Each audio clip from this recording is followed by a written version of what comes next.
ওয়ালা আলি ইব্রাহিম ইন্নাকা হামিদুম মাজিদ। আল্লাহুম্মা বারিক আলা মুহাম্মাদি ওয়ালা আলি মুহাম্মাদ কামা বারাকতা আলা ইব্রাহিম ওয়ালা আলি ইব্রাহিম ইন্নাকা হামিদুম মাজিদ।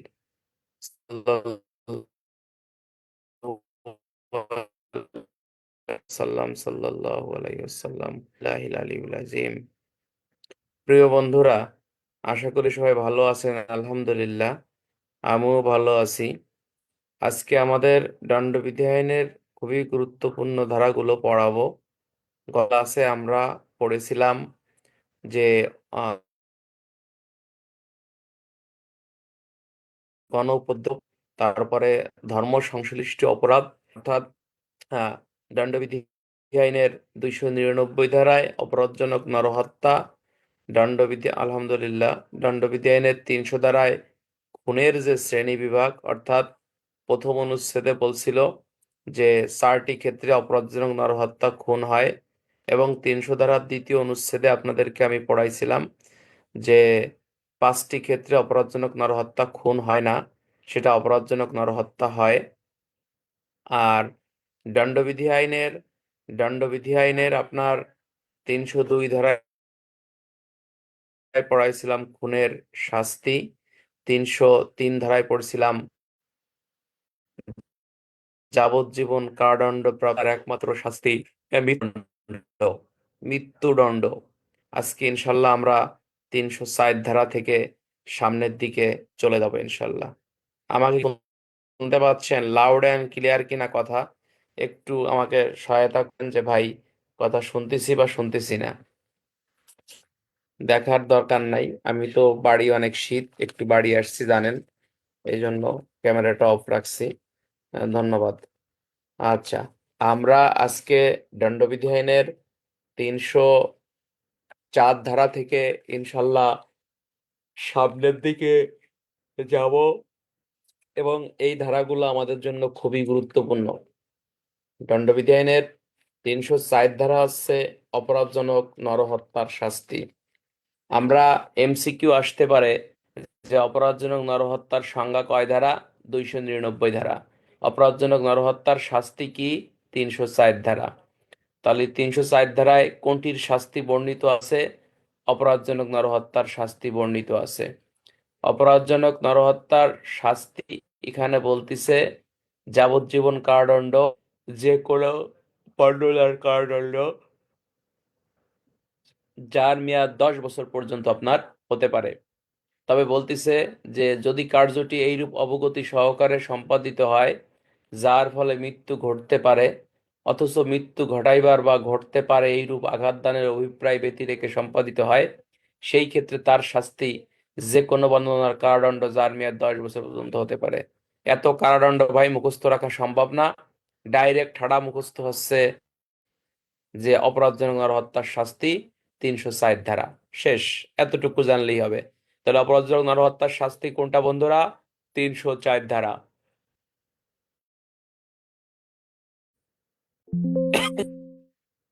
300 অবহেলায় সংগঠিত মৃত্যু। তাহলে প্রশ্ন আসতে পারে অবহেলার ফলে সংগঠিত মৃত্যু দণ্ডবিধির কত ধারা? এটা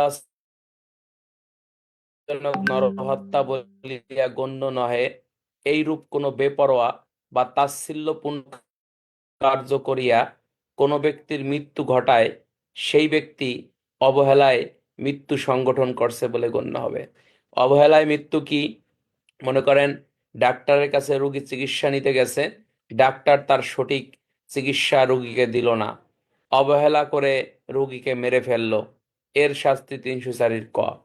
আর একটা প্রশ্ন পদোন্নতি পরীক্ষায় আসে প্রায়, সেটা হচ্ছে সাপুড়িয়া সাপ খেলা দেখাতে যে সাপের কামড়ে রোগী মরে যায়, এক্ষেত্রে অপরাধ কি? এটাও কিন্তু 304 কতে অবহেলায় মৃত্যু সংঘটিত হয়েছে বলে গণ্য হবে। তাহলে অপরাধজনক নরহত্যার শাস্তি 304, অবহেলায় মৃত্যুর শাস্তি হচ্ছে 304 ক। এখন প্রশ্ন আসতে পারে যে অপরাধজনক নরহত্যা নহে এইরূপ বেপরোয়া বা তাচ্ছিল্যপূর্ণ কাজ করে যদি কারো আপনি মৃত্যু ঘটান, সেই ক্ষেত্রে তার শাস্তি 304 ক। সাপুড়িয়া সাপ খেলা দেখাতে যে সাপের কামড়ে যদি রোগী মারা যায়, সাপুড়িয়ার অপরাধ 304 ক।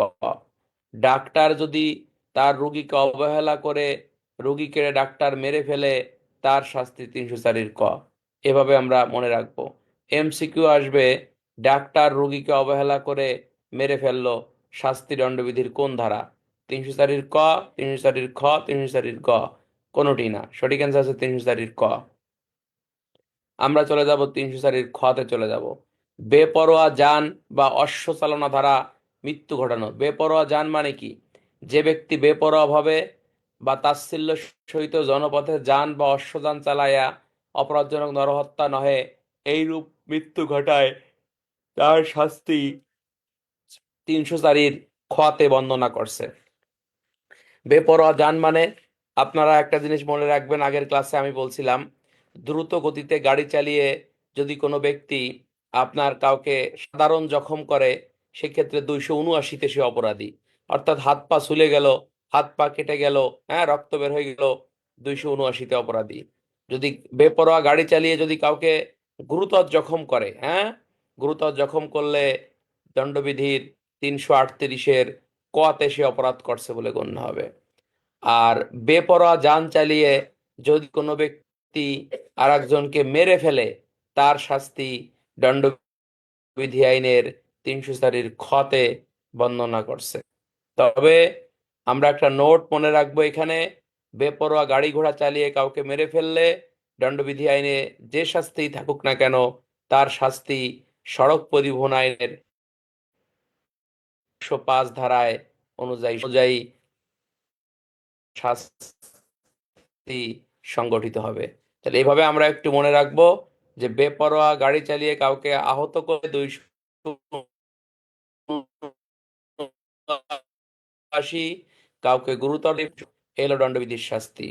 আর যদি দণ্ডবিধি ছাড়াও আপনি অন্য আইনে শাস্তির ব্যবস্থা আছে, সড়ক পরিবহন আইনের 105 ধারা মোতাবেক তার বিরুদ্ধে আইনানুগ ব্যবস্থা গ্রহণ করা যাবে। এখান থেকে প্রশ্ন আসবে, ক নামক ব্যক্তি বেপরোয়া গাড়ি চালিয়ে খকে মেরে ফেললো, অপরাধ কি? তাহলে অপরাধ হচ্ছে 304 খতে সে অপরাধ করছে বলে গণ্য হবে। অশ্ব চালানো দ্বারা মৃত্যু। অশ্ব, অশ্ব মানে তো আপনার, অশ্ব মানে হচ্ছে ঘোড়া, হ্যাঁ, অশ্ব মানে ঘোড়া।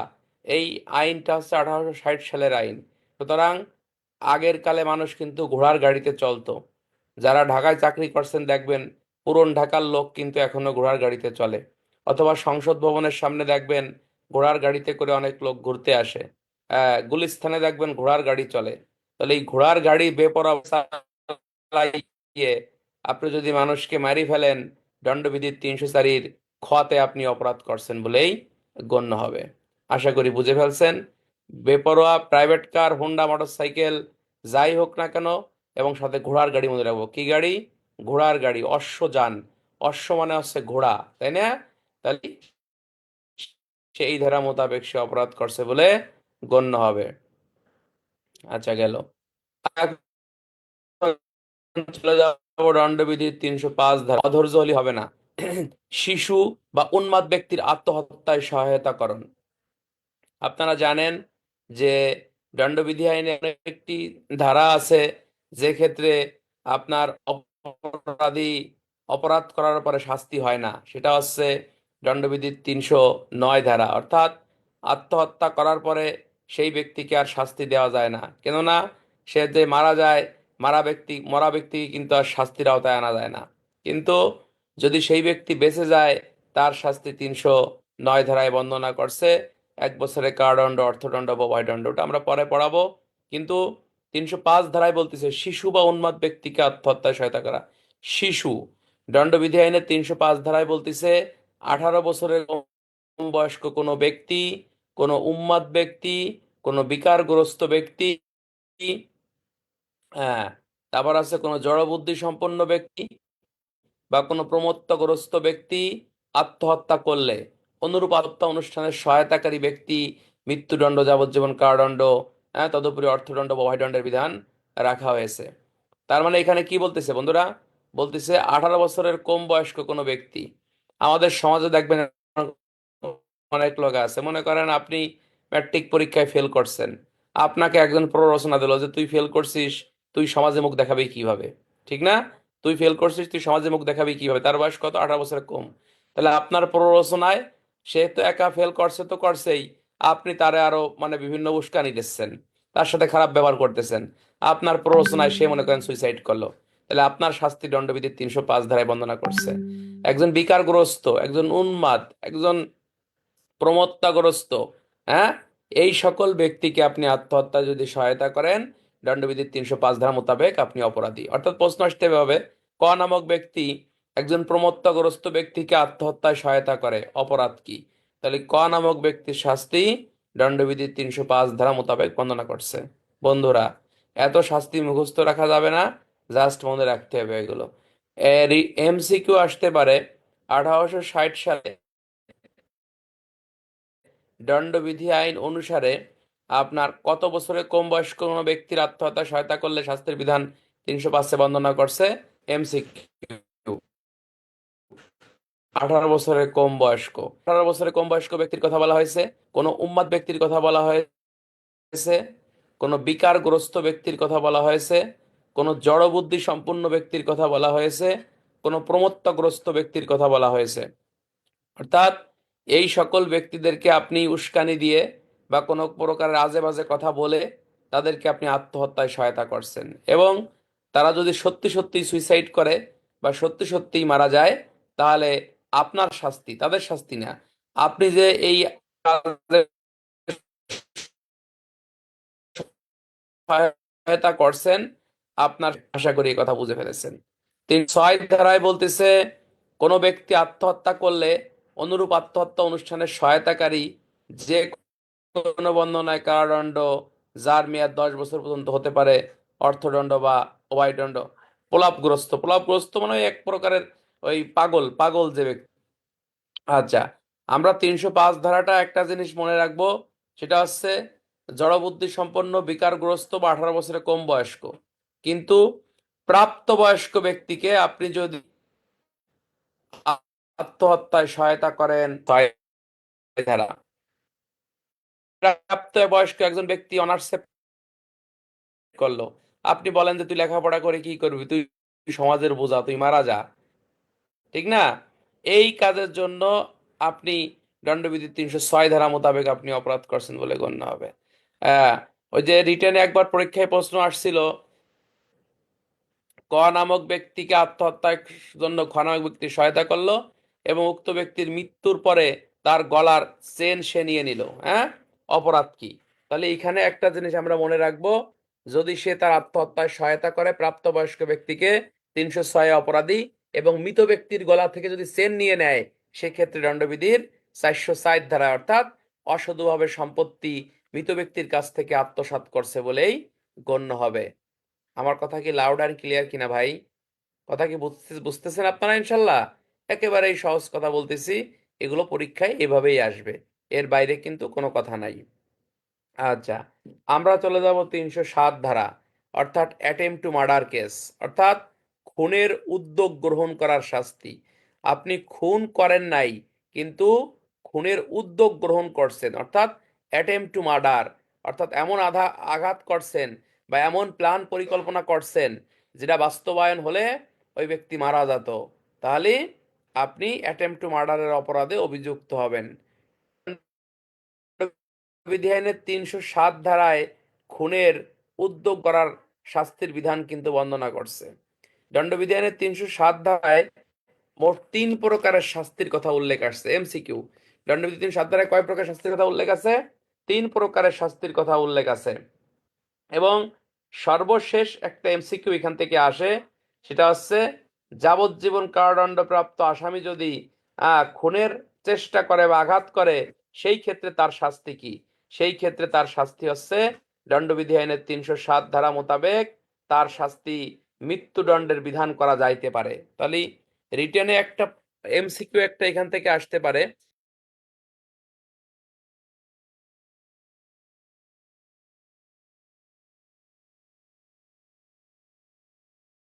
Recording stopped.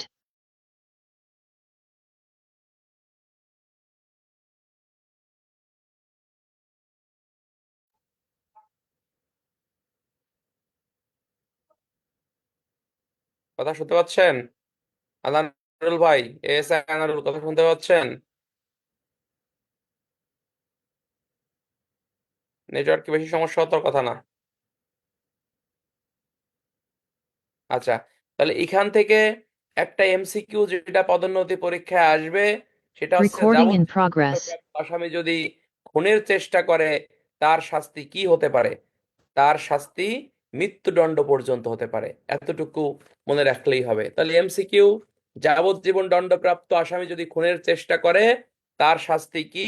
মৃত্যুদণ্ড পর্যন্ত আপনার হতে পারে, এতটুকুই মনে রাখবেন। প্রিয় বন্ধুরা, আমরা এখানে মোট 4টা উদাহরণ আছে। এই 4টা উদাহরণ ভালো করে দেখি, পরীক্ষায় হুবহু স্যাররা উদাহরণ তুলে দেয়। 1 নম্বর উদাহরণ, ক জকে হত্যা করার অভিপ্রায়ে এইরূপ অবস্থায় তাহার প্রতি গুলি ছোড়ে যে যদি উহার ফলে মৃত্যু ঘটিত, তা হইলে ক খুনের অপরাধে দোষী সাব্যস্ত হইত, ক এই ধারার অধীনে দণ্ডনীয় হবে। অর্থাৎ আমি লুৎফারকে মারার জন্য গুলি করছি, গুলিটা যদি লুৎফারে লাগতো, লুৎফার মনে করেন যে ঘেসাং হয়ে যাইতো, ভাগ্যক্রমে লুৎফার বাইসে গেছে। তার মানে হচ্ছে যে আমি অ্যাটেম্প টু মার্ডার, অর্থাৎ খুনের উদ্যোগ গ্রহণ করছি বা চেষ্টা করছি। আমার শাস্তি দণ্ডবিধি আইনের 307 ধারা মোতাবেক অনুষ্ঠিত হবে।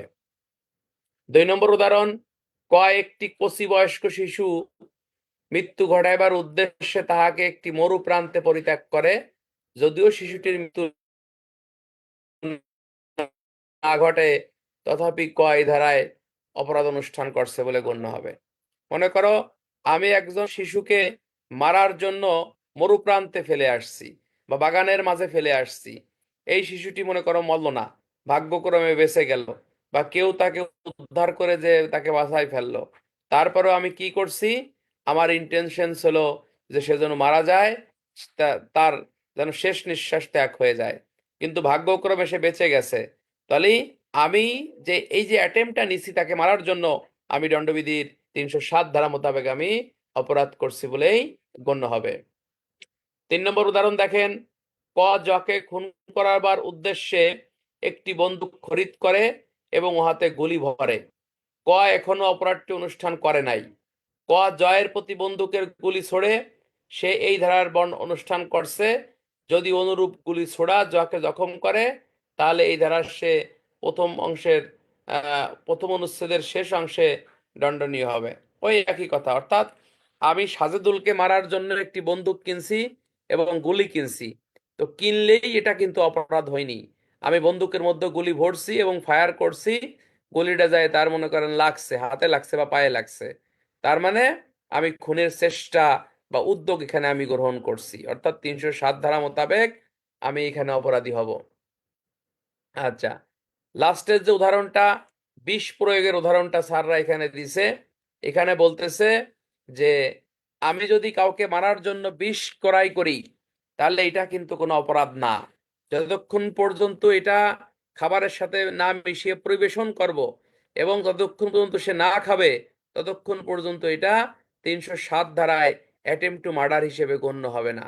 অর্থাৎ এখানে বলতেছে শুধু বিষ ক্রয় করা খুনের চেষ্টার শাস্তি হতে পারে না। বিষ ক্রয় করছেন ভালো কথা, এটাকে খাবারের সাথে মিশাবেন বা অন্য যে কোনো ভাবে বিষ খাওয়ানোর চেষ্টা আপনি করবেন এবং সে বিষটা সে খাবে, হ্যাঁ, সে বেঁচে যাবে, সেই ক্ষেত্রে সেই ধারা মোতাবেক অপরাধ করছে বলেই বেসিক্যালি গণ্য হবে। আমার কথা কি বুঝছেন ভাই? কথা কি ক্লিয়ার কিনা?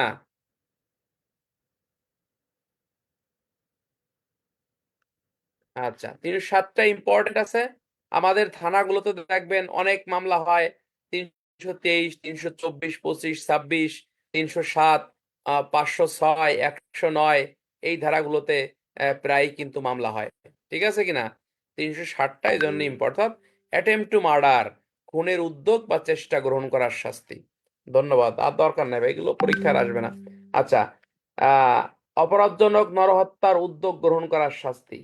খুনের উদ্যোগ গ্রহণ করার শাস্তি যেরকম 300 না খাক, 307 অপরাধী, কিন্তু শুধু বিষ কিনছেন, মিশাইছেন কিন্তু পরিবেশন করেন নাই, তাহলে আপনি 307 অপরাধী হবেন না। যাই হোক, 309টা খুবই ইম্পর্টেন্ট, রিটেনে এর আগে অনেকবার পরীক্ষায় প্রশ্ন আসছে। এ ধারাটা আমাদের একটু ভালো করে বুঝতে হবে এবং জানার চেষ্টা করতে হবে। সেটা হচ্ছে আত্মহত্যা করার উদ্যোগ গ্রহণ করার শাস্তি। যে ব্যক্তি আত্মহত্যা করার উদ্যোগ করে এবং অনুরূপ অপরাধ অনুষ্ঠানের উদ্দেশ্যে কোনো কাজ করে, সেই ব্যক্তি বিনাশ্রম কারাদণ্ড, যার মেয়াদ 1 বছর পর্যন্ত হতে পারে, অর্থদণ্ড বা উভয় দণ্ডে আপনার দণ্ডিত হবে। এই ধারাটা এতই গুরুত্বপূর্ণ যে ইতিপূর্বে অনেকবার প্রশ্ন এ ধারা থেকে আসছে। রিটেনে প্রশ্ন আসবে, দণ্ডবিধি আইনে এমন কি অপরাধ আছে যা করলে শাস্তি হয় না কিন্তু উদ্যোগ গ্রহণ করলে শাস্তি হয়, ব্যাখ্যা করো বা বুঝিয়ে লেখো। তাহলে সেই ধারাটা হচ্ছে, দণ্ডবিধি করে কিন্তু সে যদি উদ্যোগ গ্রহণ করা সে মারা যায়, তাকে কিন্তু আর শাস্তির আওতায় আনা যায় না। কিন্তু যে ব্যক্তি উদ্যোগ গ্রহণ করে, ভাগ্য যদি সে বেঁচে যায়, তাহলে আত্মহত্যার উদ্যোগ গ্রহণ করার জন্য দণ্ডবিধি 309 ধারা মোতাবেক তাকে শাস্তির আওতায় আনা যাবে। আশা করি আমার কথা বুঝছেন। একটা জিনিস করছে, সে নদীতে পানিতে ডুবে সে মারা যাবে, এই বলে সে পানির দিকে ঝাঁপ দিল বা পানির দিকে দৌড় দিল, তার কি অপরাধ হবে কিনা? না, তার অপরাধ এখনো হয়নি। এখানে আমাদের একটা জিনিস মনে করতে হবে, আত্মহত্যার উদ্যোগ গ্রহণ মিন্স আপনাকে বাস্তবায়নের চেষ্টা করতে হবে। ঠিক আছে কিনা? আপনি ফাঁসিতে ঝুলবেন, হ্যাঁ, আপনি এসএসসি পরীক্ষায় ফেল করছেন, এ জীবন আপনি রাখবেন না, আপনি ফাঁসিতে ঝুলবেন, দড়ি নিয়ে আপনি দৌড়াদৌড়ি করতেছেন যে আজকে আমি মরেই যাব, তাহলে আপনি 309 অভিযুক্ত না। 309টা বেসিক্যালি তখনই আসবে যখন আপনি চেষ্টা করছেন মরার জন্যই, ভাগ্যক্রমে আপনি বেঁচে গেছেন বা কেউ আপনাকে বাঁচায় ফেলছে, সেই ক্ষেত্রে আসল কালপিট আপনি। আপনি 309 ধারা মোতাবেক এখানে অভিযুক্ত হবেন।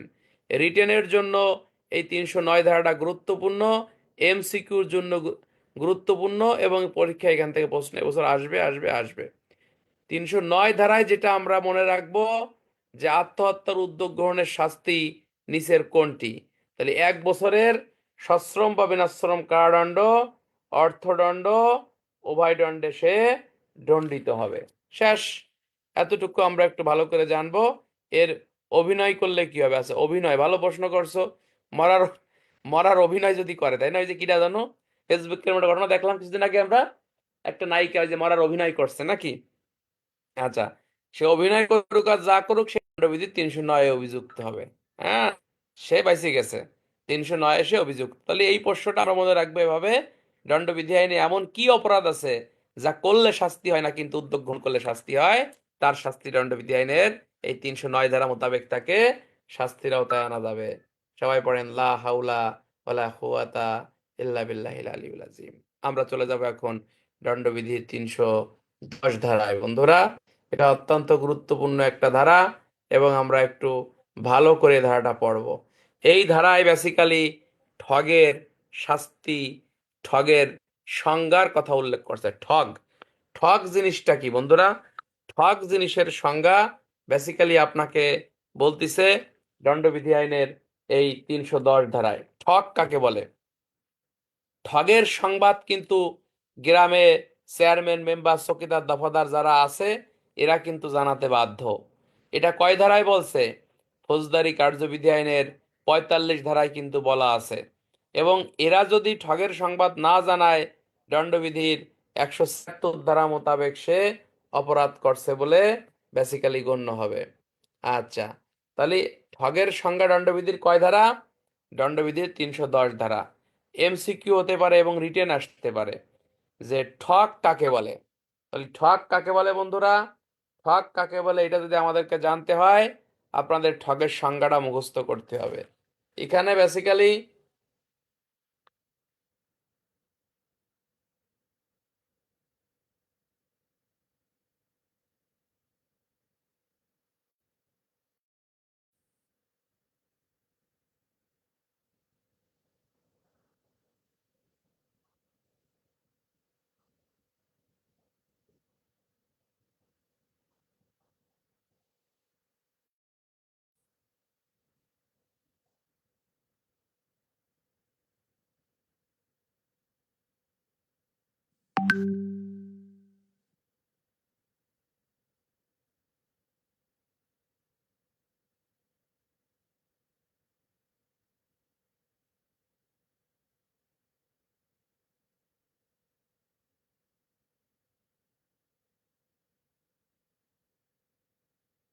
আচ্ছা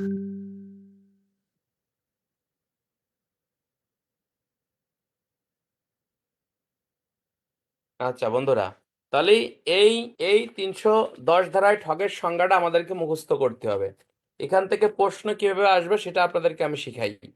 এখানে বলতেছে, যদি কোনো ব্যক্তি এই আইন প্রচলন হওয়ার পর যে কোনো সময় খুন করিয়া বা খুন সহকারে দস্যুতা অনুষ্ঠান বা শিশু অপহরণের উদ্দেশ্য অভ্যাসগতভাবে অপর এক বা একাধিক ব্যক্তির সাথে মেলামেশা করে, সে ব্যক্তি ঠগ করেছে বলে গণ্য হবে।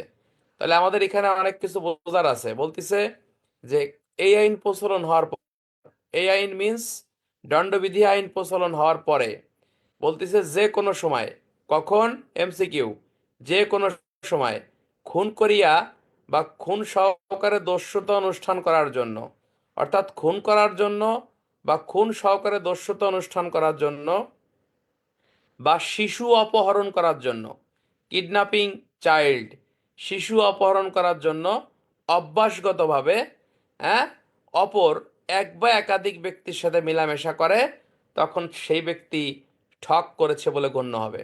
তাহলে এখান থেকে প্রশ্ন পরীক্ষায় আসতে পারে যে ঠগের সংজ্ঞা দণ্ডবিধির কত ধারা? 310 ধারা। ঠগ ঠগ করা সাধারণত কি উদ্দেশ্যে?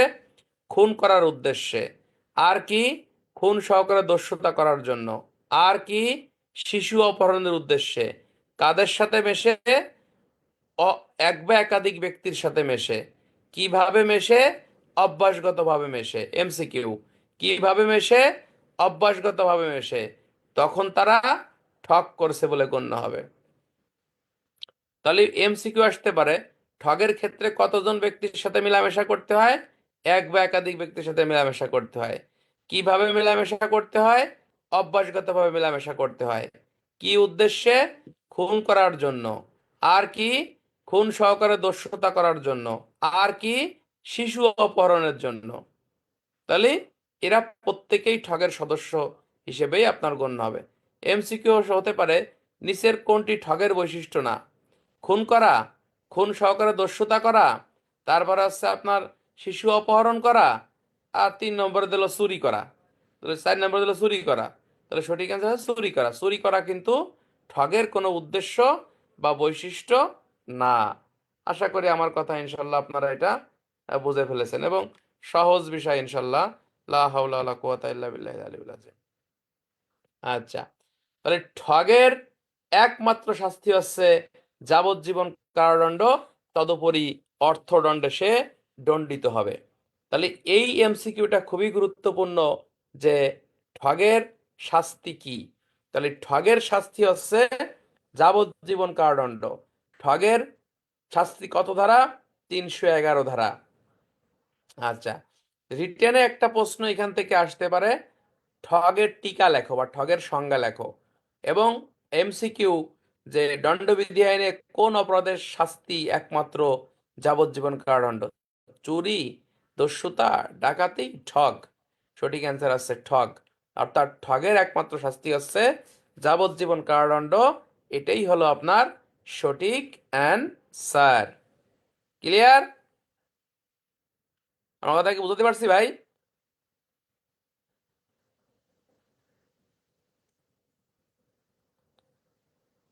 আবার বলবো? তারপর সরকার বলছে আবার বলেন। আচ্ছা, ঠগের সংজ্ঞা 310 ধারা, ঠগের শাস্তি হচ্ছে 311 ধারা। ঠগ কাকে বলে? যদি কোনো ব্যক্তি অপর কোনো ব্যক্তিকে খুন করার জন্য বা খুন সহ দস্যুতা করার জন্য, বা বলতেছে যে আপনার শিশু অপহরণের উদ্দেশ্যে অভ্যাসগতভাবে এক বা একাধিক ব্যক্তির সাথে মেলামেশা করে, তারা ঠগ করছে বলে গণ্য হবে। আর ঠগের শাস্তি 311 ধারা, যার শাস্তি হচ্ছে যাবজ্জীবন কারাদণ্ড। এটা এমসিকিউর জন্য খুবই গুরুত্বপূর্ণ যে ঠগের একমাত্র শাস্তি নিচের কোনটি? যাবজ্জীবন কারাদণ্ড। ঠগের আলাদা কোনো শাস্তি নেই। তাহলে ঠগের একমাত্র শাস্তি যাবজ্জীবন কারাদণ্ড। আশা করি আমার কথা আপনারা বুঝছেন। এখানে রিটেনে এমসিকিউ আসতে পারে বা রিটেনের টিকা আসতে পারে, এটা একটু গুরুত্ব দিয়ে দেখতে হবে। আচ্ছা, আমরা এখন চলে যাব দণ্ডবিধি আইনের আপনার খুবই গুরুত্বপূর্ণ একটা সেশন, সেটা হচ্ছে 12 থেকে 316, গর্ভপাত করানো, অজাত সন্তানের ক্ষতি সাধন করা, শিশুদের পরিত্যাগ করা ও জন্ম গোপন সংশ্লিষ্টতার একটা বিষয়। এইখান থেকে বিশেষ করে কনস্টেবলদের হয়তো আসবে না, বাট এএসআই যারা পরীক্ষা আপনারা দেবেন বা আমি দেবো ইনশাল্লাহ, আমাদের এই ধারাগুলো 3-4টা ধারা একটু ভালো করে দেখতে হবে। 312-তে বলতেছে গর্ভপাত করা। গর্ভপাত করা আমাদের দেশের প্রচলিত আইনে একটি অপরাধ, অর্থাৎ একমাত্র জীবন রক্ষার্থে আপনি যদি গর্ভপাত করেন সেটা কোনো অপরাধ হবে না। বাট জীবন রক্ষার্থে ব্যতীত অন্য যে কোনো কারণে আপনি যদি কোনো সন্তানের মৃত্যু ঘটান, কোনো নারীর গর্ভপাত করান, সেই ক্ষেত্রে 312 ধারা মোতাবেক আপনি অপরাধ করছেন বলেই গণ্য হবে। 312 ধারায় কার অপরাধ? যে নারী গর্ভপাত করাবে তার অপরাধ 312। যে ডাক্তার গর্ভপাত করাবে তার শাস্তিও 312। গর্ভপাত কখন বৈধ বন্ধুরা? গর্ভপাত বলতেছে যে কেবলমাত্র জীবন রক্ষার্থে গর্ভপাত বৈধ, অর্থাৎ এই মুহূর্তে এই নারীর সন্তানকে যদি না মেরে ফেলা হয়, এই নারীর জীবন নাশের সম্ভাবনা আছে বা এই নারী মারা যেতে পারে। একমাত্র নারীর জীবন রক্ষার্থে, হ্যাঁ, এই যে বাংলার শাহজাহান, আপনি কি গেঞ্জি গাদি ক্লাস করতেছেন? কে গরম না শীত আপনার? আচ্ছা, তাহলে বলা হচ্ছে আপনার তখন এটা বৈধ হিসেবে বেসিক্যালি আপনার গণ্য হবে। এমসিকিউ, কখন বৈধ হবে বন্ধুরা? বলতেছে যে জীবন রক্ষার্থে গর্ভপাত করালে সেটা অপরাধ নয়। তাহলে এমসিকিউ আসতে পারে, নিচের কোন ক্ষেত্রে গর্ভপাত করলে সেটা অপরাধ না, জীবন রক্ষার্থে গর্ভপাত করালে সেটা অপরাধ হিসেবে গণ্য হবে না। এখন নারীর শিশুর যদি বিচলন অনুভব হয়, হ্যাঁ, সেই ক্ষেত্রে তাকে যদি মেরে ফেলেন, গর্ভপাত বিভিন্ন বিভিন্ন মাধ্যমে, ইঞ্জেকশনের মাধ্যমে বা অপারেশনের মাধ্যমে গর্ভপাত করানো হয়, অর্থাৎ ভ্রূণ ভ্রূণ হত্যা করা হয়, সেই ক্ষেত্রে 312-তে সে অভিযুক্ত হবে। ঠিক আছে কিনা? এবং এই 312 ধারায় কিন্তু যে নারী গর্ভপাত করাবে নারীর শাস্তিও 312, অর্থাৎ কোনো নারী যদি অন্যায়ভাবে কোনো ভ্রূণকে হত্যা করে তার শাস্তিও 312 ধারা। কিন্তু অপরাধ হবে না কখন বন্ধুরা? এমসিকিউ, জীবন রক্ষার্থে যখন গর্ভপাত করানো হবে তখন সেটা অপরাধ হিসেবে গণ্য হবে, নয়াকারে না। আচ্ছা, আপনি গর্ভপাত করাতে গেছেন, ভালো কথা। আপনি যদি, এই কথা বলেন না, কিছু লোক মোড়ামুড়ি করেন কে ভাই? আমরা তো ক্লাসে গল্প বলতেছি না, আমরা তো পড়তেছি। আইন পড়া হচ্ছে, আপনাকে ধৈর্য সহকারে শুনতে হবে। আর আইন একদিন পড়লে কেউ হাফেজ হয়ে যায় না। আপনি নিজের অবস্থা পরিবর্তন বুঝতে পারবেন বা আপনি কিছু শিখতেছেন এটা বুঝতে পারবেন 3 থেকে 4 মাস পরে বুঝবেন যে কিছুটা উন্নতি আপনার হয়েছে, বা আলামিন ভাইয়ের কাছ থেকে কিছু না কিছু শিখতেছি। আপনি 1-2 দিন পড়ছেন বা 1 মাস পড়ছেন, 2 মাস পড়ছেন, এতে নিজের পরিবর্তন হয় না। কমসে কম 3 থেকে 4 মাস, 4 মাস পরে বুঝবেন যে না আপনার কিছু একটা হচ্ছে। ঠিক আছে ভাই, ইনশাল্লাহ। আচ্ছা, 313টা গুরুত্বপূর্ণ। এখানে বলতেছে যে নারীর সম্মতি ব্যতি রেখে গর্ভপাত করানো, অর্থাৎ এখানে বলতেছে যে যে নারীর গর্ভপাত করাতে গেছে এই নারীর সম্মতি নাই। অনেক সময় হয় না যে বিয়ে হয়েছে, স্বামী তার ওই সন্তান চাচ্ছে না এই মুহূর্তে, বা অবৈধ বিয়ে হয়েছে বা অবৈধভাবে সম্পর্ক, সন্তান গর্ভপাত করছে বা সন্তান পেটে আসছে, এই নারীকে একটা ট্যাবলেট খাই দিল বা ইঞ্জেকশন দিল বা ডাক্তারের কাছে নিয়ে নিল, তাই নারীর এই ক্ষেত্রে কোনো সম্মতি নাই। হ্যাঁ, তাহলে এই যে যে আপনি একটা ভ্রূণ হত্যা করে ফেলতেছেন, আপনার শাস্তি হচ্ছে 313 ধারা মোতাবেক অপরাধ। আপনার শাস্তি মানে কি? যে ডাক্তার এই কাম করবে বা তার ওই নারীর স্বামী নিয়ে গেল বা অন্য কোনো আত্মীয় স্বজন নিয়ে গেল, তার শাস্তি দণ্ডবিধির 313 ধারা মোতাবেক বর্ণনা করছে। তাহলে 313-তে কার অনুমতি ব্যতীত? নারীর সম্মতি ব্যতীত যদি গর্ভপাত করান তার শাস্তি হচ্ছে 313 ধারা মোতাবেক আপনাকে বর্ণনা করছে। আচ্ছা, গর্ভপাত করাতে গেছেন, ভালো কথা। এখন গর্ভপাত করাতে যাইয়ে এমন কাম ঘটে গেছে যে ওই নারীর মৃত্যু হয়ে গেছে। অনেক সময় হয় না যে গর্ভপাত করাতে যায় নারীর মৃত্যু হয়ে গেছে, আপনি কোনো ইঞ্জেকশন দিছেন বা কোনো ট্যাবলেট দিছেন বা অন্য যে কোনোভাবে আপনি ভ্রূণকে হত্যা করতে গেছেন, হ্যাঁ, ডাক্তারের শাস্তি অবশ্যই আছে। ডাক্তারের শাস্তি তো বললামই ভাই, ডাক্তারের শাস্তি হচ্ছে ওই 312-তে ডাক্তারের শাস্তি। আবার 313তেও ডাক্তারের শাস্তি, ঠিক আছে কিনা, যেই করুক না কেন। আর 314তে হচ্ছে গর্ভপাত করাতে গেছেন, সম্মতি থাকুক বা না থাকুক, সম্মতি থাকুক বা না থাকুক, আপনি গর্ভপাত করাতে গেছেন জীবন রক্ষার্থে ব্যতীত, ওই ডাক্তার লোকেন গেছে মরিয়ে, ওই ওই রুগী গেছে মরিয়ে, তাহলে ওই ক্ষেত্রে শাস্তি হচ্ছে 314 ধারা মোতাবেক সে অপরাধ করছে বলেই গণ্য হবে। এতটুকু মনে থাকলেই হবে, বেশি পড়লে মনে থাকবে না। আমরা এখানে রিটেনে প্রশ্ন আসবে, ক নামক ব্যক্তি গর্ভপাত করাতে যেয়ে ডাক্তার রুগীকে মেরে ফেললো, পরবর্তীতে তদন্তে প্রমাণিত হলো উক্ত গর্ভপাতে নারীর সম্মতি ছিল না, অপরাধ কি? তাহলে আমাদের এখানে 312, 13, 14 তিনটে ধারাই লেখা লাগবে। 312তে বলতেছে জীবন রক্ষার্থে ব্যতীত অন্য কোনো ভাবে যদি আপনি গর্ভপাত করান, 312তে আপনি অভিযুক্ত। প্রশ্নের আলোকে আমরা দেখতে পাই উক্ত গর্ভপাতে নারীর সম্মতি ছিল না, সেক্ষেত্রে 313 ধারা মোতাবেক যে গর্ভপাত করাতে গেছে সে অভিযুক্ত হবে। প্রশ্নের আলোকে আমরা আরো দেখতে পাই গর্ভপাত করাতে যে নারীর মৃত্যু সংঘটিত হয়েছে। তো যেহেতু মৃত্যু সংঘটিত হয়েছে, সেই ক্ষেত্রে 314 ধারা মোতাবেকও শাস্তির বিধান রয়েছে।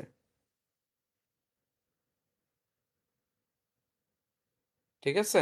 লা হাওলা ওয়ালা কুওয়াতা ইল্লা বিল্লাহিল আযীম। তো বন্ধুরা, তোমরা 312, 13, 14 এই তিনটে ধারা দাগায় রাখবেন, এটা পরীক্ষায় আসলেও আসতে পারে। এটা কিন্তু মানে হাসির বিষয় না, বাট পরীক্ষায় এটা একবার আসছে। তোমরা যারা একটু ভালো লেখাপড়া করতেছেন আপনারা জানেন যে সাপ্লিমেন্টারি পরীক্ষা এটা কিন্তু অলরেডি একবার চলে আসছে, সুতরাং এটাকে একটু গুরুত্ব দিতে হবে। ধন্যবাদ।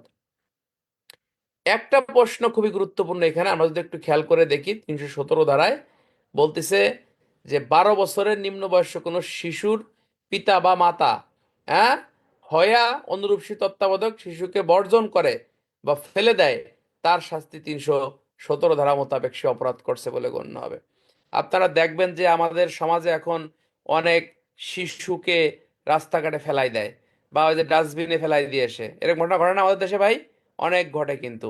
তো এই ক্ষেত্রে বেসিক্যালি আপনাকে একটা বিষয় বলতেছে যে 317 ধারায় 12 বছরের কম বয়স্ক কোনো শিশুকে তার পিতামাতা যদি পরিত্যাগ করে, হ্যাঁ, ওই দেখবেন যে ট্রেন স্টেশনে বাচ্চারা ছেড়ে দিয়েছে, পালতে পারতেছে না, খাবার দিতে পারতেছে না, এরকম ঘটনা কিন্তু ঘটে। হ্যাঁ, শিশু আইনের 70 ধারায় 18 বছরের কম বয়স্ক, যা কত কত দরকার নাই, দণ্ডবিধি পড়তে এসে অন্যান্য পড়া যাবে না।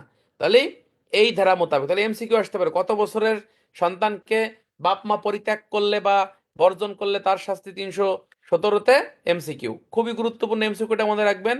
মনে করবেন আজকে ক্লাসে এটাই শিখছেন, 12 বছরের কম বয়স্ক কোনো শিশুকে যদি বাপ মা পরিত্যাগ করে, তার শাস্তি 317 ধারা মোতাবেক আপনার বর্ণিত হবে। আচ্ছা, 318টা আমরা একটু হালকায় মনে রাখবো, এটা কঠিন কিছু না। এখানে বলতেছে যে আহ, যেই ব্যক্তি কোনো শিশুর মৃত্যুদেহ জন্মাইবার পূর্বে বা পরে, জন্মকালে যখন মারা যাক, গোপন করে, সেই ক্ষেত্রে তার শাস্তি 318। এখানে আমাদের সমাজে এরকম ঘটনা কিন্তু অনেক ঘটনা ঘটে। অনেক সময় হয় না যে সন্তান হইছে, বিকলাঙ্গ হইছে, বা ওই যে অনেক সময় যে মানে এমনি হয় কিনা আমি জানি, রাক্ষস সন্তান জন্ম হয় না নাকি, এটা গ্রামে নাকি বলে অনেকে। হ্যাঁ, সন্তান জন্ম হওয়ার পূর্বে বা পরে এই সন্তানের জন্মকে আপনি যদি গোপনকরণ করেন, সেই ক্ষেত্রে আপনার শাস্তি 318। যেমন আপনারা জানেন যে শিশুর জন্ম নিবন্ধন আইন আছে, যে সন্তান জন্মের 45 দিনের মধ্যে আপনাকে তার আহ, নাম রাখতে হবে, জন্ম নিবন্ধন করতে হবে। আবার আমাদের ইসলাম ধর্মে নিয়ম আছে যে 7 দিনের মধ্যে আকিকা করে নাম রাখতে হবে, নিয়ম আছে না ভাই? এই মুসলমানরা কথা কন না নিয়ম আছে কিনা? তাহলে এইখানে দেখেন দণ্ডবিধি আইনে সেই 1860 সালের ব্রিটিশদের বুদ্ধি কি দেখেন। তারা বলতেছে যে যদি সন্তান জন্মের পরে বা পূর্বে, সন্তান জন্ম পরে, ওটা না পরে, সন্তান জন্মের পূর্বে বা পরে আপনি যদি সন্তান মারা যায়, তাকে যদি আপনি গোপনকরণ করেন, গোপন করেন অর্থাৎ আপনার সন্তান হয় নাই, তাকে আপনি গোপন করছেন, মাটি দিয়েছেন, কবরস্থ করে ফেলছেন, আপনার শাস্তি দণ্ডবিধির 318 ধারা মোতাবেক আপনার বর্ণনা হয়েছে। এগুলো পরীক্ষা আসবে না, জাস্ট এমনি একটু বললাম।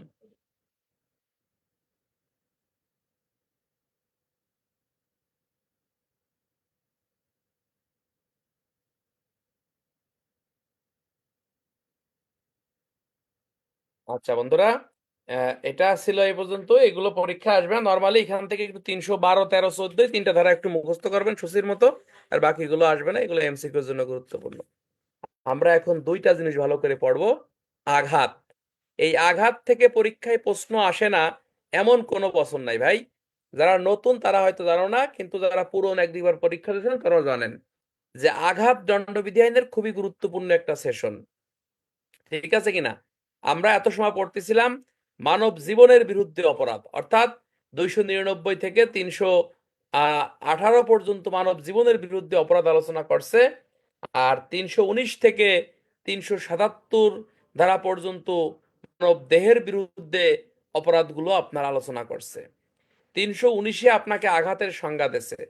আঘাত দুই প্রকার, একটা হচ্ছে সিম্পল হার্ট আর একটা হচ্ছে গ্রেভিয়াস হার্ট।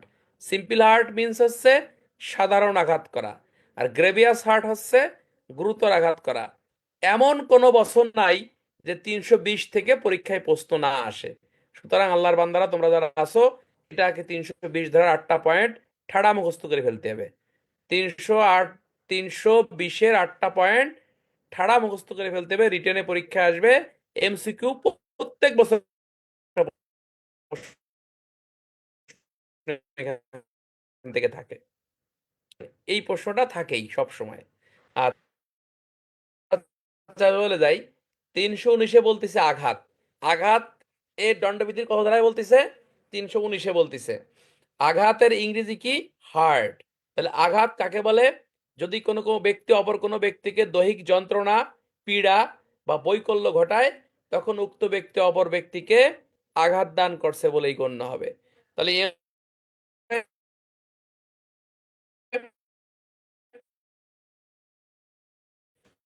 আঘাতের সংজ্ঞা দণ্ডবিধির কত? 319। আঘাতের বৈশিষ্ট্য নিচের কোনটি?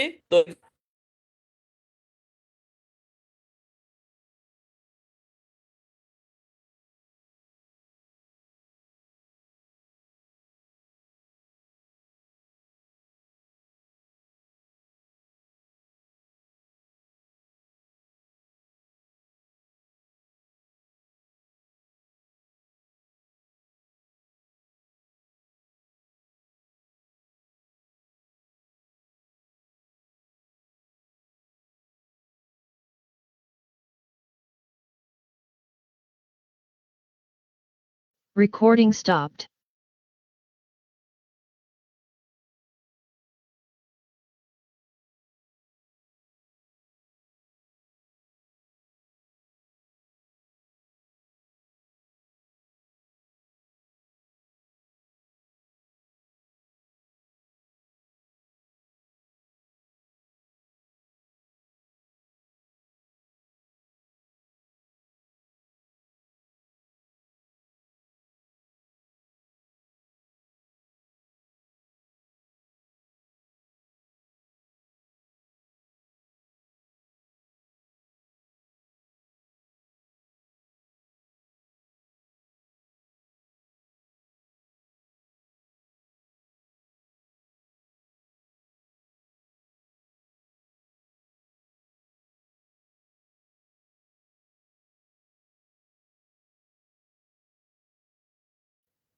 হ্যাঁ, সাইফুল রেকর্ড করো, সাইফুল রেকর্ড করো। Recording in progress.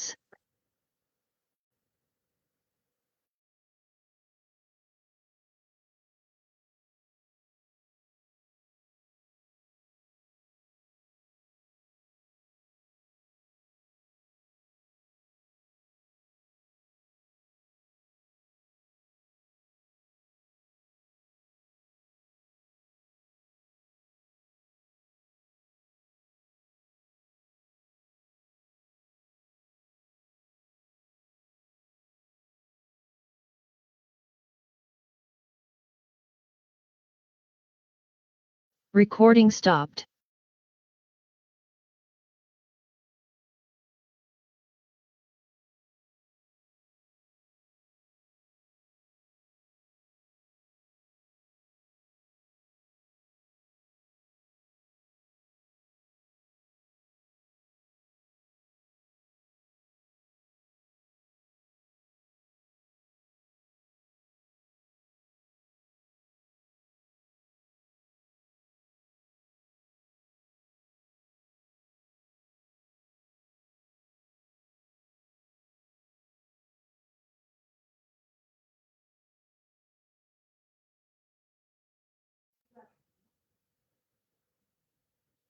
আচ্ছা বন্ধুরা, তাহলে এই আঘাতের বিষয়টা তাই Recording in progress.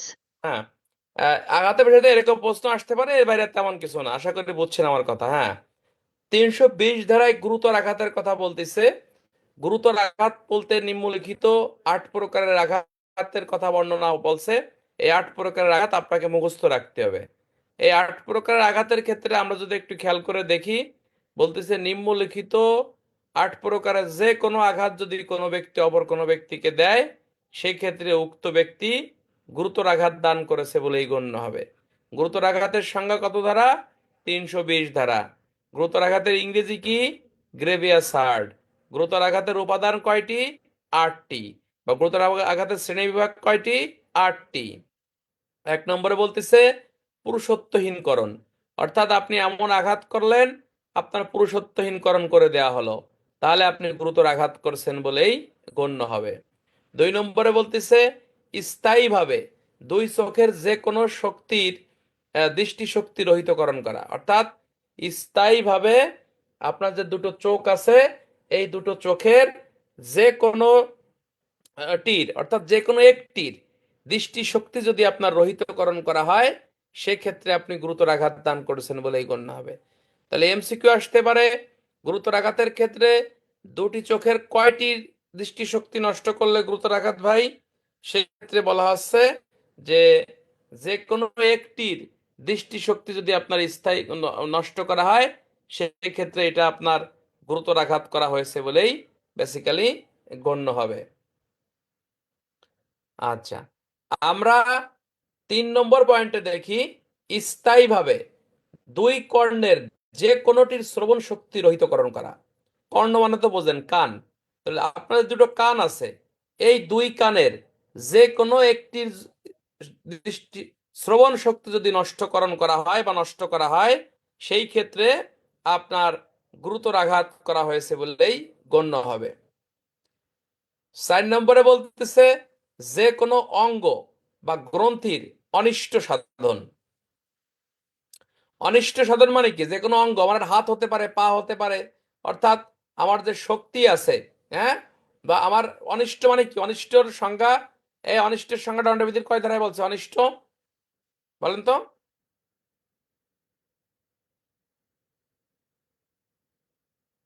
425 অনিষ্টের সংজ্ঞা দিয়েছে, অর্থাৎ আপনি এমন একটা কাজ করলেন যাতে আপনার কোনো লাভ হলো না, কিন্তু যার করছেন তার ক্ষতি হয়ে গেল, ঠিক আছে কিনা?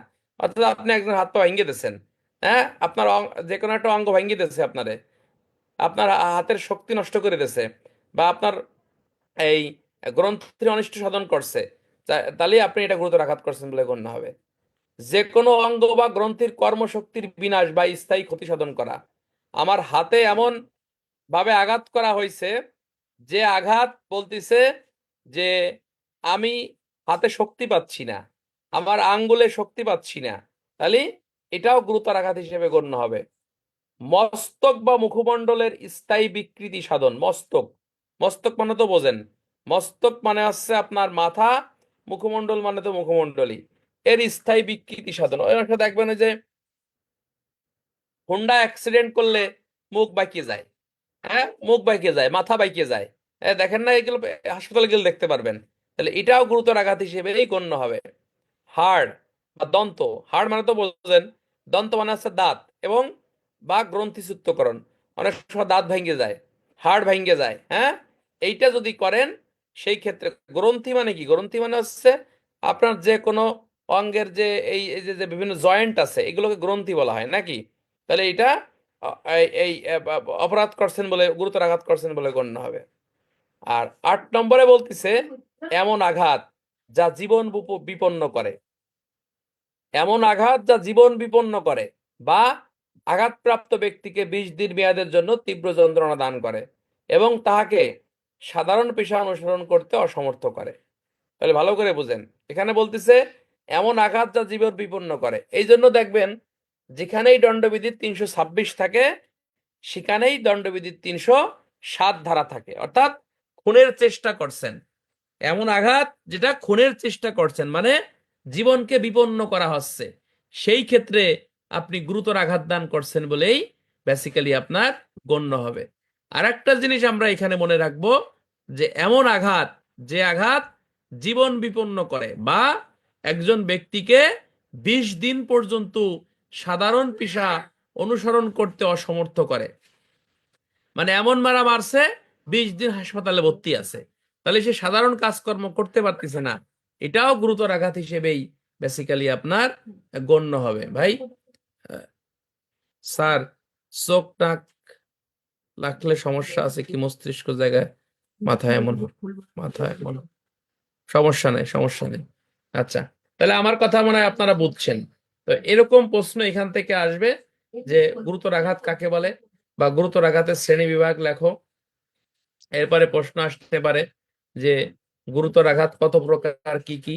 তারপর হচ্ছে আপনার নিচের কোনটি গুরুতর আঘাত, নিচের কোনটি গুরুতর আঘাত না। হ্যাঁ, তারপরে প্রশ্ন আসতে পারে যে নিচের কোনটি নিচের কোনটি সাধারণ আঘাত। আহ, সাধারণ আঘাত হচ্ছে আপনার বৈকল্য সাধন করা, বা হচ্ছে আপনার ওই বলা হচ্ছে যে এই বা এই মানে সাধারণ আঘাত করা, বা এই যে দৈহিক যন্ত্রণা দেওয়া, এগুলো সাধারণ আঘাত। হ্যাঁ, আপনি একজনকে ঘুষি মারলেন, বা হচ্ছে আপনি একজনকে থাপ্পড় দিলেন, এটা সাধারণ আঘাত, ঠিক আছে কিনা? আর গুরুতর আঘাত যখন হবে, তখন দণ্ডবিধির ওই 320 ধারায় যে 8 শ্রেণীর আঘাতের কথা বলতেছে, ওই 8 শ্রেণীর আঘাতই হচ্ছে আপনার গুরুতর আঘাতের পর্যায়ে যাবে। তাহলে এই 8 শ্রেণীর আঘাত, এটা আপনাকে মুখস্থ করতে হবে। এটা আমার মনে হয় বোঝার কিছু নাই, ডাইরেক্ট ঠাড়া মুখস্থ করতে হবে যে নিচের কোনটি গুরুতর আঘাত, নিচের কোনটি গুরুতর আঘাত, নিচের কোনটি গুরুতর আঘাত, এটা আপনাকে কিন্তু মুখস্থ করতে হবে। তো মুখস্থ করলে আশা করি এটা আপনারা পারবেন, এবং সহজ বিষয়টা, এটা সহজ, এটা আপনারা পারবেন ইনশাল্লাহ, ঠিক আছে।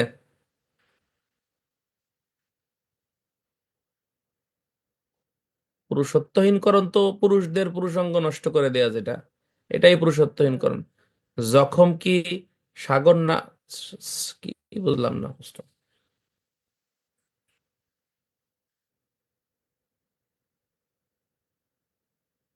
তো বন্ধুরা, আজকে পড়ার মাঝে এই অংশটুকু অত্যন্ত গুরুত্বপূর্ণ ছিল। আশা করি আমার কথা বুঝতে পারছেন। এখন আপনারা বিশেষ করে আজকে রাত্রের যে পড়াটা একটু দেখবেন। আচ্ছা, 20 দিনের কম হলে গুরুতর আঘাত হবে না স্যার? আচ্ছা, ভালো প্রশ্ন করছো তুমি। 20 দিনের কম হলে গুরুতর আঘাত হবে। ওই যে যে বললাম যে এমন আঘাত যা জীবন বিপন্ন করে, এখানেই তো পুলিশের কারসাজি। অর্থাৎ পুলিশ চার্জশিটে ওরকম লেখে যে হ্যাঁ, আঘাতটা খুবই মারাত্মক ছিল, সে মানে তার যদি এটা মানে কায়দা মতো লাগতো, মনে করেন সে মারাই যেত, অর্থাৎ এটা গুরুতর আঘাতের পর্যায়ে। আবার যদি পড়ে না এটা গুরুতর আঘাত না, নর্মাল আঘাত, বা 326 না দিয়ে 324 দিয়ে দিল, বুঝলেন না এই কথা? পুলিশ এভাবে কিন্তু চার্জশিট লিখতে পারে, মানে রিপোর্ট দিতে পারে, কথা বুঝছেন? এমসির উপর ভিত্তি করে পুলিশ সাধারণত রিপোর্ট দেয়, ঠিক আছে। চুল কেটে দিলে কোন ধারায় অপরাধ স্যার? ভালো প্রশ্ন করছো। চুল কেটে দিলে অপরাধ হচ্ছে দণ্ডবিধির 355 ধারায় অপরাধ, দণ্ডবিধির 355 ধারায় সে অপরাধ করছে বলে গণ্য হবে। 355 ধারা, চুল কাটা এটাও আঘাত, কিন্তু এটা 355-তে অপরাধ, ঠিক আছে। আচ্ছা, আচ্ছা, এমসিকিউ ধরবো আমি পরে। এখন আমরা একটু পুলিশ আইন পড়াই, তারপরে আমরা এমসিকিউর দিকে যাবানি, ঠিক আছে।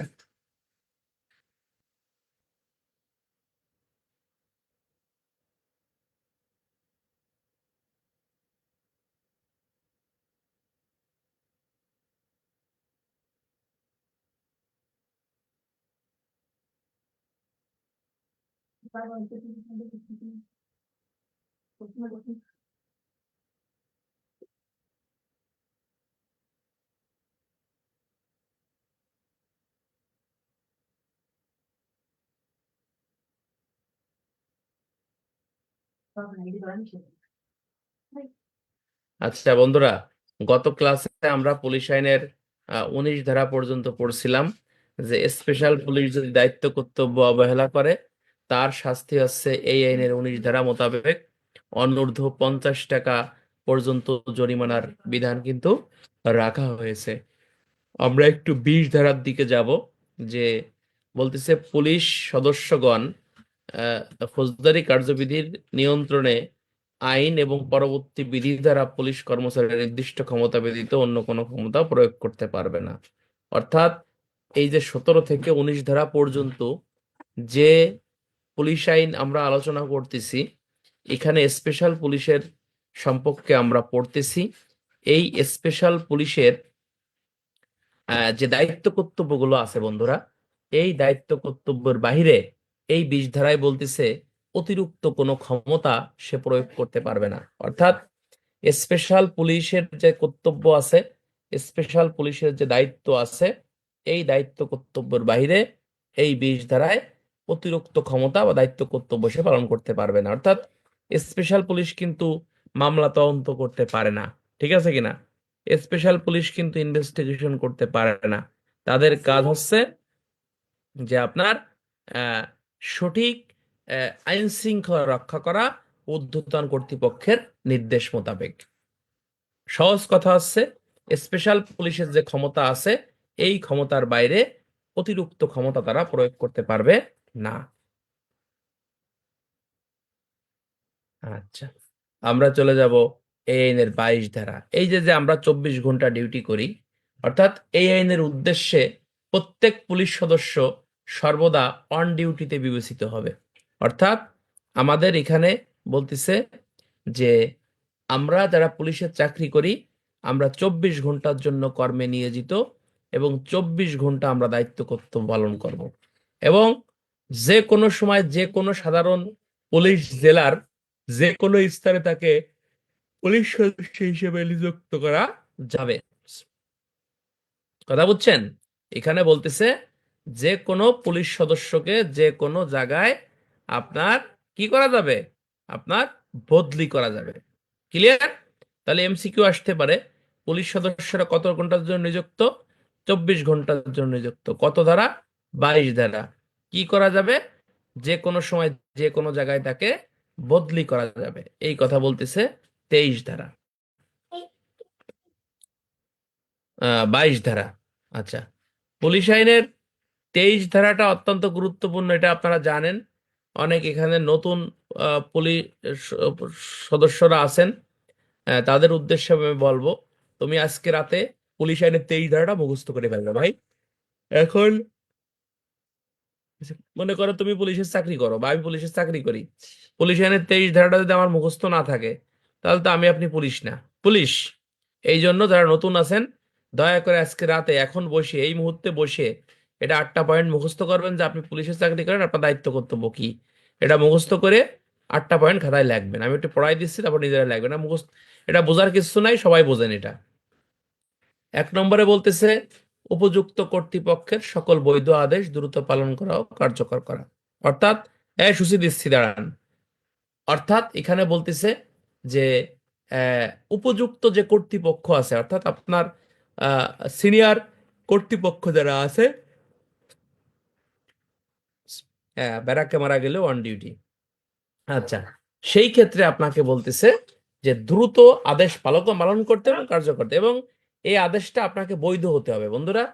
এই আদেশটা অবশ্যই আপনাকে বৈধ হতে হবে। অবৈধ কোনো আদেশ কিন্তু আপনি পালন করতে বাধ্য থাকবেন না। কথা ক্লিয়ার কিনা? 2 নম্বরে বলতেছে যে উপযুক্ত কর্তৃপক্ষের বৈধ পরোয়ানা জারি করা ও দ্রুত কার্যকর করা। বৈধ পরোয়ানা, বৈধ পরোয়ানা মিন্স আপনার গ্রেপ্তারি পরোয়ানা হতে পারে, বা পুলিশ অফিসারের আপনার অন্য কোনো পরোয়ানা আপনার এখানে হতে পারে। সেই পরোয়ানা যদি আপনার বৈধ হয়, অবশ্যই আপনি দ্রুত সেটা কার্যকর করবেন। তাহলে বৈধ আদেশ পালন এবং বৈধ পরোয়ানা তামিল করা। 3 নম্বরে বলতেছে সর্বসাধারণের শান্তি রক্ষা ও শান্তি রক্ষার সংবাদ সংগ্রহ করা, যথাস্থানে তার রিপোর্ট প্রদান করা।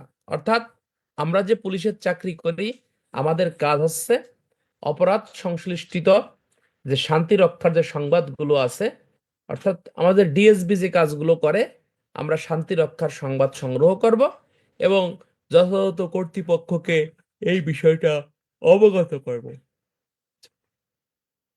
4 নম্বরে বলতেছে যে কোনো অপরাধ প্রতিরোধ করা আহ, আমার দায়িত্ব এবং কর্তব্য। অর্থাৎ কোনো অপরাধ সংগঠিত হতে দেখলে বা হওয়ার সম্ভাবনা যদি থাকে, তাহলে এটা প্রতিরোধ করা আমার দায়িত্ব। 5 নম্বরে বলতেছে সর্বসাধারণের বিরক্তিকর কার্য, অর্থাৎ পাবলিক নুইসেন্স নিবারণ করা। ওই যে আমরা পাবলিক নিউসেন্স পড়ছিলাম, তাই না? গণ উপদ্রব যেটা, অর্থাৎ এমন কোনো কথা কাজ, হ্যাঁ, যা অপর কোনো ব্যক্তির বাধা বিপত্তি বা অসুবিধা সৃষ্টি করে, সেগুলোই পাবলিক নিউসেন্স, সেগুলোই গণ উপদ্রব।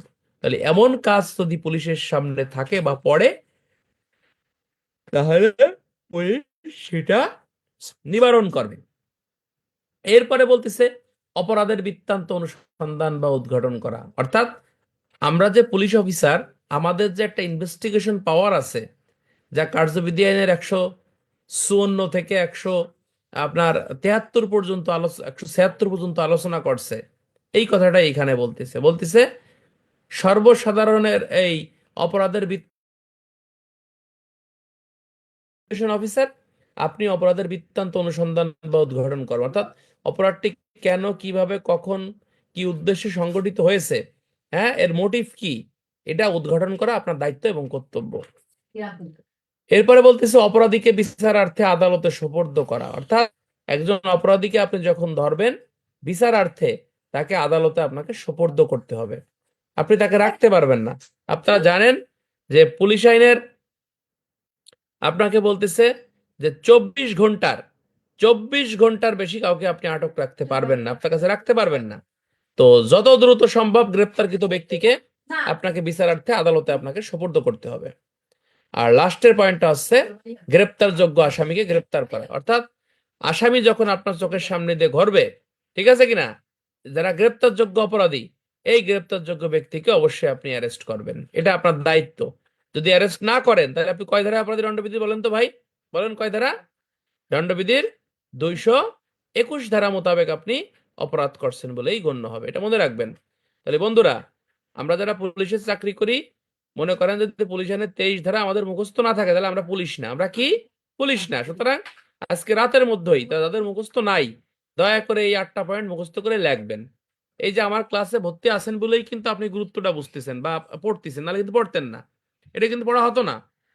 ক্লাসে অ্যাড আছেন বললেই কিন্তু বইটা খুলে 8টা পয়েন্ট এখন দেখলেন, এটাই আপনার প্রাইভেটের উপকারিতা হবে, এটাই আপনার লাভ হবে ইনশাল্লাহ। তো দয়া করে হচ্ছে আপনারা একটু অবশ্যই এটা লিখে ফেলবেন, এটা আপনার কাজে আসবে ইনশাল্লাহ, ঠিক আছে? 100% এটা কাজে আসবে। এরপরে আমরা একটা জিনিস খেয়াল করে দেখি, বলতেছে যে উপরোক্ত কর্তব্য সমূহ পালন করার জন্য প্রত্যেক পুলিশ অফিসার যে কোনো শরাবখানা, জোয়ার আড্ডাখানা, সন্দিগ্ধ বা উচ্ছৃঙ্খল চরিত্রের লোকদের সমাগমের স্থানে বিনা প্রণয়ে প্রবেশ করতে পারবে, তথায় কি আছে বা না আছে সেগুলো তারা পরিদর্শন করতে পারবে। আমরা একটা জিনিস এখানে মনে রাখবো, যে এই যে শরাবখানা, জোয়ার আড্ডাখানা প্রবেশ তল্লাশি পুলিশ করতেছে, এই ক্ষেত্রে আমরা পিআরবি 118, পুলিশ আইনের 23 ধারা, এই বিধিটা আমরা এখানে ব্যবহার করব। ঠিক আছে ভাই, এই বিধিটা আমরা এখানে ব্যবহার করব, তাহলে দেখবেন ইনশাল্লাহ প্রশ্ন সহজ হয়ে যাবে।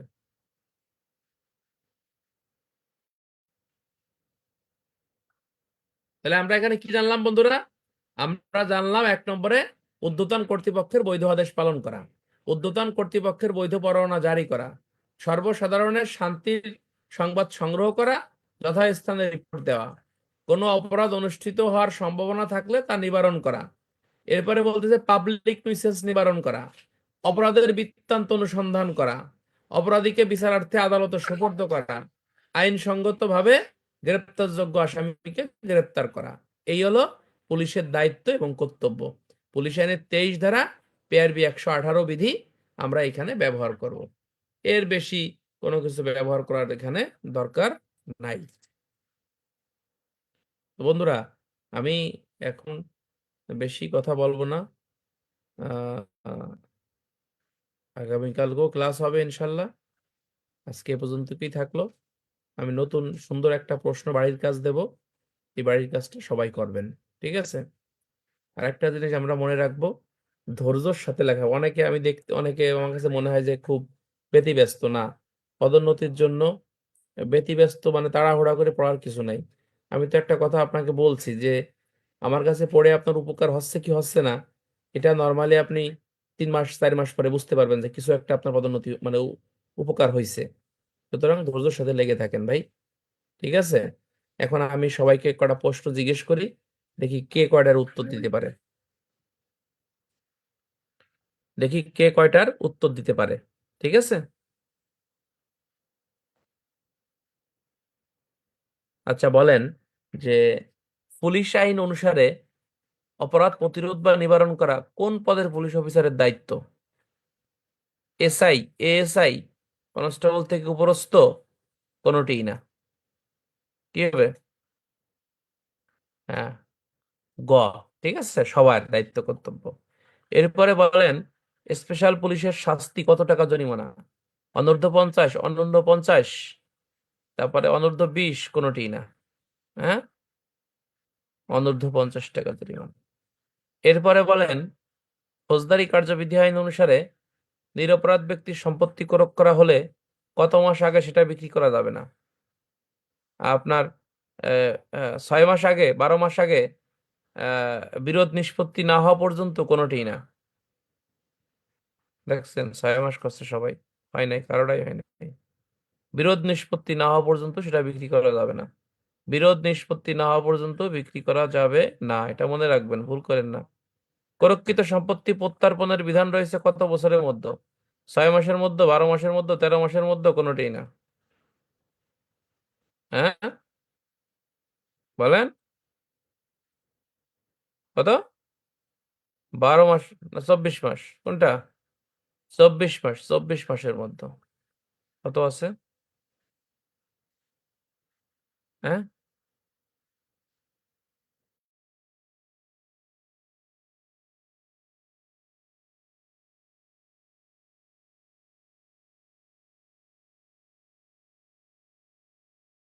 Recording stopped.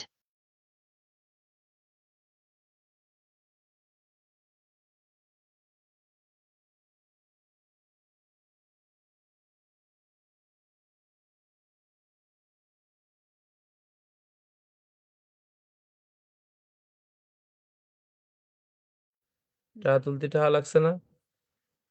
আচ্ছা, এরপরে বলেন যে দণ্ডবিধি আইন অনুসারে যাবজ্জীবন দণ্ডপ্রাপ্ত আসামি যদি খুনের চেষ্টা করে তার শাস্তি কি হতে পারে? মৃত্যুদণ্ড, যাবজ্জীবন কারাদণ্ড, 10 বছরের কারাদণ্ড, কোনোটিই না। তার শাস্তি মৃত্যুদণ্ড হতে পারে। ঠিক আছে। আচ্ছা, এরপরে বলেন যে অবহেলার মৃত্যুর শাস্তি দণ্ডবিধির কোন ধারায় বর্ণিত হয়েছে? 304 ক, 304, 304 খ, 304 ক। ঠিক আছে। আচ্ছা, অ্যাটেম্প টু মার্ডার এর শাস্তি দণ্ডবিধির কোনটি? 307, 308, 306, 305? 307। কত বছরের কম বয়স্ক কোনো ব্যক্তিকে আত্মহত্যায় সহায়তা করলে তার শাস্তি 305-এ বর্ণিত?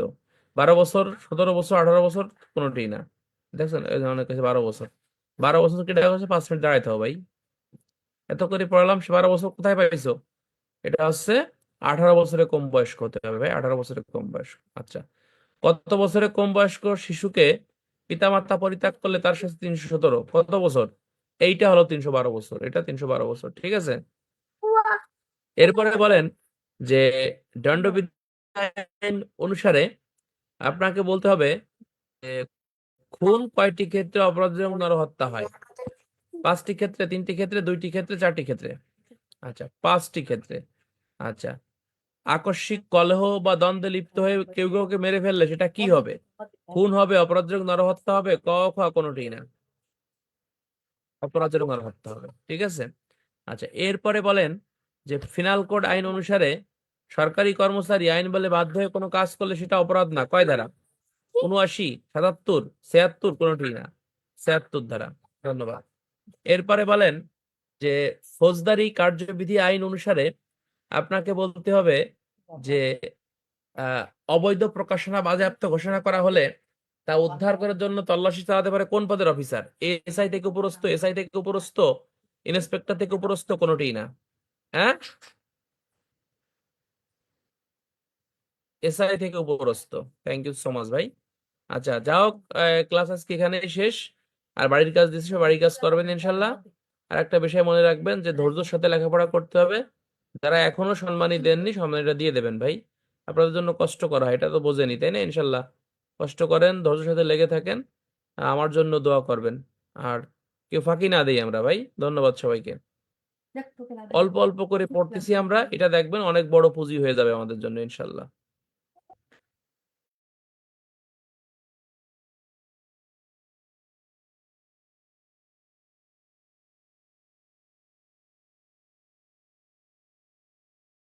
ভ্রান্তির সংবাদ সংগ্রহ করা, যথাস্থানে রিপোর্ট দেওয়া, কোনো অপরাধ অনুষ্ঠিত হওয়ার সম্ভাবনা থাকলে তা নিবারণ করা। এরপরে বলতেছে পাবলিক nuisance নিবারণ করা, অপরাধের